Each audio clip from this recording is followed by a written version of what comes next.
बाबा nine के दर्शकों को नमस्कार। चुनावी गर्मजोशी चाहे कोई भी पार्टी हो उसमें दिख रही है।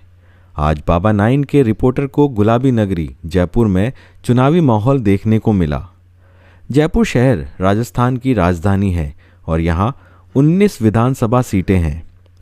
25 नवंबर को होने वाले विधानसभा चुनावों के लिए जयपुर शहर में चुनावी माहौल काफ़ी गर्म है। जयपुर शहर के मतदाता इस बार के चुनाव में काफ़ी उत्साहित दिख रहे हैं। मतदाता अपने मताधिकार का प्रयोग करने के लिए उत्सुक हैं। इस चुनावी माहौल में आम भाइयों को करती है। चलिए, धन्यवाद।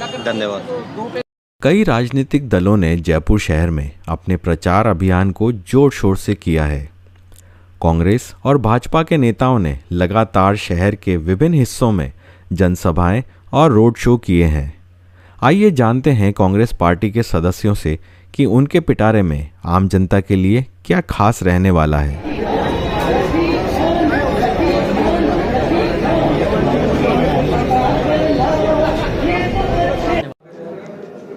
मैं किशन मित्तल आदर्श नगर का वरिष्ठ कांग्रेसी हूँ। आदर्श नगर विधानसभा क्षेत्र जो है ये सर्वाधिक मतों से जीतने जा रहा है। रफीक भाई ने इतने काम कराए हैं, अशोक गहलोत ने इतने काम कराए हैं पूरे राजस्थान के अंदर। 7 गारंटियाँ दी हैं। क्या 7 गारंटियाँ जो अशोक गहलोत ने दी है, क्या हमारे प्रधानमंत्री जो यहाँ पर आए उन्होंने कोई गारंटी दी है? हम खुशहाल बनाएंगे। जब यहाँ पर खुशहाली पहले से ही है, यहाँ सब लोगों को सब कुछ मिल रहा है, ठीक है। आज नरेंद्र मोदी जी यहाँ पर आए, उन्होंने ये कहा कि अशोक गहलोत जी ने अगर 100 यूनिट फ्री दिए हैं तो हम 200 यूनिट फ्री देंगे। उन्होंने अगर सब लोगों को इस तरह से दिया है तो हम उससे ज़्यादा देंगे। इस तरह की कोई बात नहीं करी। केवल इस तरह की बात आज जितने भी हम स्लोगन के अंदर देखेंगे, अभी मैं ब्यावर की तरफ जा कर के आया हूँ, जितने भी स्लोगन लगे हैं उनमें कहीं स्लोगन के अंदर ऐसी बात नहीं कि हम जनता को ये देने जा रहे हैं, कोई गारंटी देने जा रहे हैं। इस तरह की बातें जो कोई भी आदमी बोल देता कि हम ये करेंगे, बीजेपी आ जाएगी, हम खुशहाल बनाएंगे, हम किसानों को देंगे। किसानों को तो पहले दिया हुआ है। आज 2000 यूनिट बिजली जो है किसानों को माफ़ की हुई। तो इस तरह की बातें जो मुख्यमंत्री जी कह रहे हैं, यहाँ पर कोई नेता नहीं है उनका। क्या मोदी जी यहाँ पर आकर के मुख्यमंत्री बनेंगे? क्या अमित शाह जी यहाँ पर आकर के मुख्यमंत्री बनेंगे? किसी का भी नहीं है। हमारे पास नेता हैं, हमारे पास अशोक गहलोत जी हैं, हमारे पास सीपी जोशी जी हैं, हमारे पास कितने नेता हैं, उन सबको आगे करके और आज कांग्रेस आगे बढ़ रही है। सचिन पायलट जी हमारे साथ में हैं। तो इस प्रकार से हम सब एक हैं और यहाँ पर किसी प्रकार की कोई जाति नहीं है, कोई धर्म नहीं है। आज बीजेपी ने एक भी मुस्लिम कैंडिडेट खड़ा नहीं किया। क्या कोई भी देशभक्त नहीं है? एक भी मुस्लिम देशभक्त नहीं है। देश को आज़ादी दिलाई, उसके अंदर सब लोगों ने काम किया, हिंदुओं ने काम किया, मुसलमानों ने काम किया, सब लोगों ने काम किया। तो क्या आज बीजेपी के अंदर कोई मुस्लिम ऐसा नहीं है कि जो उनके साथ में हो? तो इस प्रकार की ये जो पार्टी है, ये जो देश को तोड़ने का काम कर रही है। आज हम सब एक हैं। आज हमारे साथ में नसीराबादी साहब हैं, हम 77 से साथ में हैं, ठीक है, पूरे मोहब्बत के साथ में हैं, ठीक है। रफीक भाई हमारे साथ में हैं, उन्होंने आज सही मायने में जनप्रतिनिधि हैं। कोई हिंदुओं का ध्यान वो नहीं, कोई मुसलमानों की नहीं, जिसका भी अगर कोई काम है उसके लिए वो आधी रात को तैयार हो। तो हमें एक ऐसा नेता चाहिए, हमें ऐसी सरकार चाहिए कि जो धर्मनिरपेक्ष सरकार हो। आज मुसलमानों के बगैर हमारा काम हो सकता है? आज मैं कहता हूँ हिंदुस्तान की 2 आँखें हैं, एक हिंदू है और एक मुसलमान है। अगर हम एक आँख को ख़त्म कर देंगे तो क्या हमारा हिंदुस्तान रह जाएगा?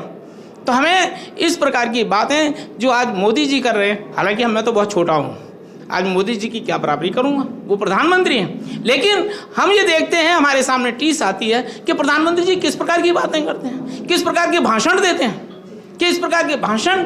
ये प्रधानमंत्री के भाषण नहीं है। इंदिरा गांधी भाषण दिया करती थी, जवाहरलाल नेहरू भाषण दिया करते थे, लाल बहादुर शास्त्री भाषण दिया करते थे। आज प्रधानमंत्री जी किस स्तर के ऊपर आ गए कि आज पार्षद का चुनाव हो तो उसके अंदर भी प्रधानमंत्री जी और उस पार्षद का वो करने के लिए जा रहे हैं। आपको इस प्रकार की शोभा नहीं देती, ये हमारे भारत की गरिमा नहीं। तो आपको क्या लगता है बीजेपी सिर्फ एक प्रधानमंत्री के चेहरे पे चल रही है और बाकी कैंडिडेट? बिल्कुल प्रधानमंत्री के चेहरे पे चल रही है, कोई चेहरा नहीं है। और कौन सा चेहरा है बताइए? राजस्थान के अंदर कोई चेहरा है? आज वसुंधरा जी थी, आज वसुंधरा जी को इन्होंने किया, वसुंधरा जी को साइड में कर दिया। तो आज कहाँ है वसुंधरा जी बताइए आप? जयपुर में 22 तारीख को जो प्रधानमंत्री की रैली निकलेगी, उससे आपको क्या लगता है कांग्रेस पर किसी तरह का असर पड़ेगा? कुछ भी असर नहीं पड़ेगा, कोई असर नहीं पड़ने वाला।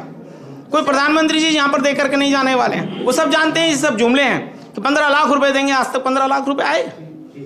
ठीक है, हम जो है बाहर से विदेशों से और वो लेकर के आएंगे, वो लेकर के आए हैं।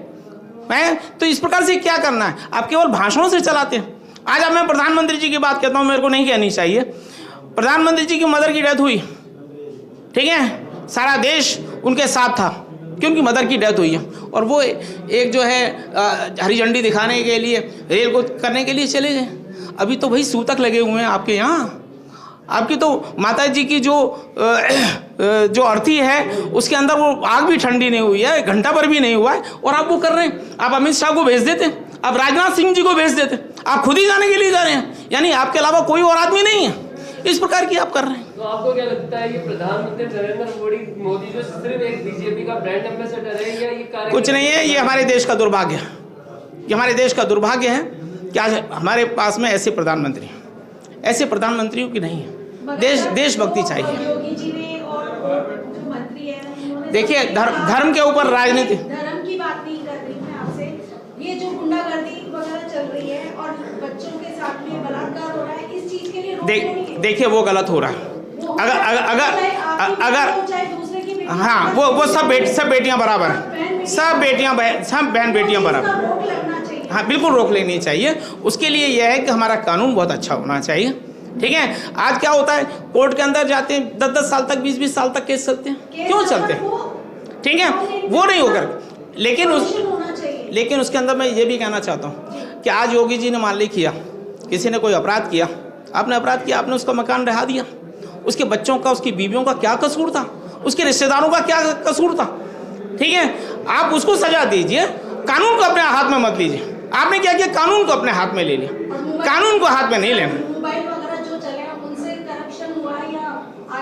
इससे दोनों ही बात हुई हैं। इससे विकास भी हुआ, बहुत सी चीज़ें हमको सीखने को भी मिलती हैं, लेकिन इससे करप्शन भी हुआ।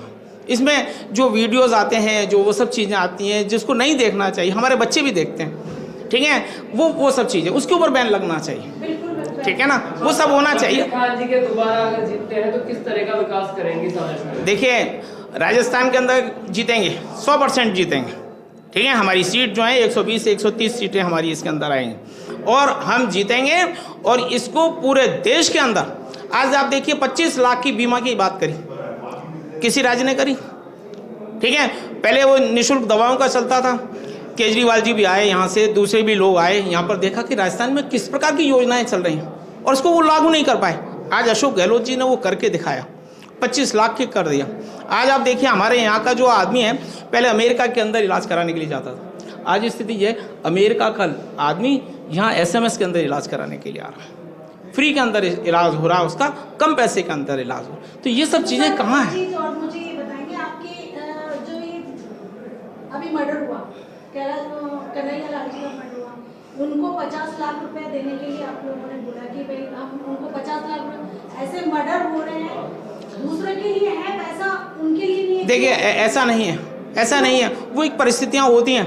ठीक है, आज बीजेपी अगर मान लीजिए वहाँ पर नहीं देते, ठीक है, उसको राजनीतिक मुद्दा बनाया जाता, उस राजनीतिक मुद्दे को ख़त्म करने के लिए कि राजनीतिक मुद्दा उस प्रकार से नहीं बने, अशोक गहलोत जी ने एक बहुत अच्छा निर्णय लिया। ठीक है, और एक इसलिए मैं ये कहना चाहूँगा कि अशोक गहलोत जी का जो काम है वो अपने आप के अंदर एक अनुकरणीय है और वो बहुत आगे बढ़ने वाले हैं, वो देश के प्रधानमंत्री बनने के लायक हैं। अगर हमारी कांग्रेस के अंदर सत्ता आती है और अगर हमारा ये होता है तो आज वो प्रधानमंत्री बनने के योग्य हैं। इसी के साथ राजस्थान में सचिन पायलट जी को सीएम बनाएंगे, पीएम के लिए सचिन पायलट भी अपने आप के अंदर, सुनिए, एक बहुत बड़ी लीडर है। ठीक है, कांग्रेस के अंदर इस प्रकार का नहीं होता, कांग्रेस के अंदर सारा आला कमान, उसके अंदर पहले विधायकों की राय और उसके बाद आला कमान, कोई एक व्यक्ति नहीं है। आज अशोक गहलोत जी भी अगर आप चाहें कि साहब मैं इसके अंदर मुख्यमंत्री बनूं, ये नहीं, ये सारा निर्णय जो है कांग्रेस पार्टी का निर्णय होगा। सर, ऐसा ही केस एक रफीक खान जी का आया था जिसमें SMS के बाद प्रदर्शन भी किया था, इनके किसी मिलने वाले के फैक्ट्री के वर्कर ने आत्महत्या की थी और इसमें इनका दबाव बताया गया था, इस बारे में आप क्या बोलेंगे? नहीं, ऐसा कुछ नहीं है, रफीक खान जी तो बिल्कुल साफ है। ठीक है, इसमें किसी प्रकार का नहीं है, ये सब मीडिया का या किसी का राजनीतिक क्या किया हुआ है, बाकी ऐसा कुछ नहीं है। रफीक खान को मैं बहुत अच्छी तरह से, ठीक है ना, 5 साल के अंदर उनको समझाया कि रफ़ीक खान के मुकाबले का कोई जनप्रतिनिधि नहीं है। सर आपका नाम परिचय? किशन मित्तल।